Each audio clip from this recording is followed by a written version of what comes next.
আপনাদের সাথে আজকে আমি গ্রামের একটি প্রাকৃতিক দৃশ্য যেটাকে বলা হয় একদম ন্যাচারাল সেই দৃশ্যটাই আপনাদের সাথে আজকে আমি শেয়ার করব। এটা একদমই একটা প্রত্যন্ত গ্রাম অঞ্চল যেখানে আমি বেড়াতে এসেছি। তো ভাবলাম আশেপাশের ভিউটা একটু ভিডিও করে রাখি এবং আপনাদের সাথে শেয়ার করি। তো এরকম খালবিল আর সবুজ গাছপালা আমার মনে হয় সকলেরই পছন্দ, সকলেই ভালোবাসে। আমার তো খুব ভালো লাগে। আর এরকম খালবিলের পাশে যদি একটা গাছ থাকে, সেই গাছের নিচে যদি একটু ছায়া থাকে, সেই ছায়ার নিচে বসে কিন্তু অনেক গল্প করা যায়, অনেকক্ষণ বসে থাকা যায়, অনেকটা সময় কাটানো যায়। তো আপনাদের এমনটা কার কার ভালো লাগে অবশ্যই তা কমেন্টে জানাবেন। আমার তো বেশ ভালো লাগে। এখানে দেখতেই পাচ্ছেন একটা জমি। এই জমিতে হয়তো আর কিছুদিন পর আবাদ করা হবে। এখানে একটা ছেলে কাজ করছে, হয়তো ওদেরই জমি। তো আসসালামু আলাইকুম সবাইকে। সকলেই কেমন আছেন? আশা করছি যে যেখান থেকে আমার এই ভিডিওটি দেখছেন আল্লাহর অশেষ রহমতে সকলেই সুস্থ আছেন এবং ভালো আছেন। আলহামদুলিল্লাহ আমি অনেক ভালো আছি। এখানে হাঁটতে হাঁটতে আমার এই দৃশ্যটা খুব ভালো লেগেছে। এই যে দেখেন নদীটার উপর গাছটা কেমন করে পড়ে আছে, মানে মনে হচ্ছে যে গাছটা পুরাটা নদী দখল করে নিয়েছে, এরকম একটা অবস্থা। কিন্তু দেখতে কিন্তু ভালোই লাগছে।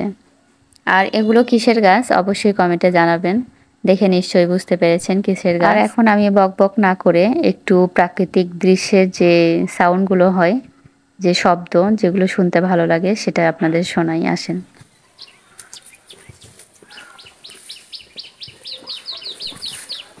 কি সুন্দর পাখি ডাকছে সেটা তো শুনতেই পেলেন।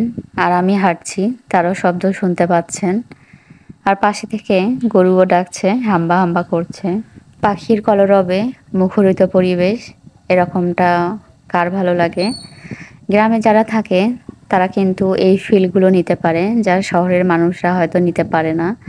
কেননা এই গ্রামে একদম কাক ডাকা ভরে পাখিরা যেভাবে শব্দ করে, যেভাবে ডাকাডাকি করে, শহরে কিন্তু তা করে না।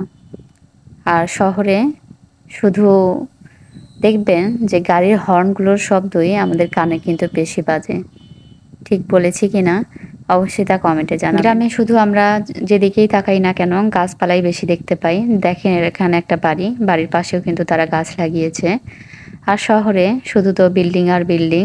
আর যখন রাস্তায় চলবেন তখন শুধু গাছ দেখা যায়, রাস্তার পাশে দিয়ে গাছ লাগানো থাকে। জানি না আমার আজকের এই ভিডিওটি আপনাদের কাছে কেমন লাগবে, তারপরও আশা করছি যে ভালো লাগবে গ্রামের এমন দৃশ্য দেখতে।